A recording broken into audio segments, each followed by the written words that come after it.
ویگا بیش عقد ما اورجینال دنگ و رنگ و ویدیو بس اف عقد هاتی دزینه ناو بین محکمه و شرطه در دادگه دا رونشتی و همو بالگیان برچاو دکه ناو بین منو کابرای ده هاتی نویسینه خالد سکالا کاره کیسایی بومای هش هیول دادگه یا دمی پریوچونا کیسایی بالگه و دکیومنتین کیسایی دنابرا پولیس و دادگه دا برزبونو دبیجت لسر برزبونا وان بالگه یا من دو جاران سکالا تومار کریه لی سکالا من نایت ورگرتن عقد من ناو بین محکمه و شرطه ده هاتی دزینه عقدك ما هي بيع وشراء كرينو فروتنا زيري منش تاجرك كريا زيروي سختة دركتي پشتی هم هاتینا محکمه و دفع حاکمی کابرای گفت اف عقده نیامنه اما چون برای مدای ادله جنایی دهو که گفت عقده رسمی بینن ما عقده بیلی ویله پشتی هنگی گوامده جوابه بوه هنیرن عقده هاتی مرکز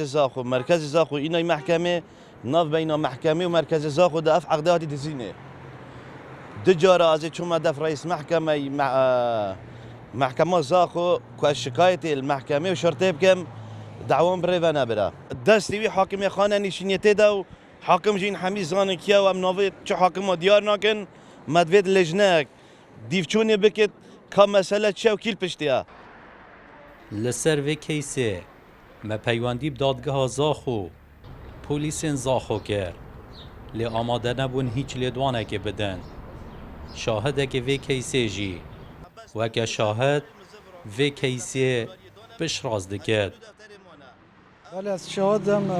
افقازیه هنه زیر کری درکتی سخته زیر رتصاصه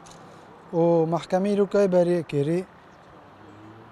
یعنی نگوت اول چه زیرا چه رتصاصه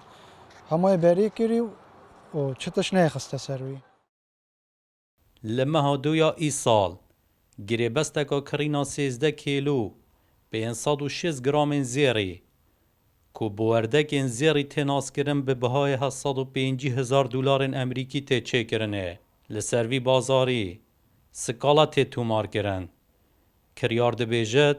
زیروی سخته درکتو دادوره که خانه نشیم پشتالاین دیو گره بست عمل دادگه برزکرینه لان دیجی دبیجت دادگه بریار ددکاکی سر حقه داوی بریار جی دبرجواندی لان دوم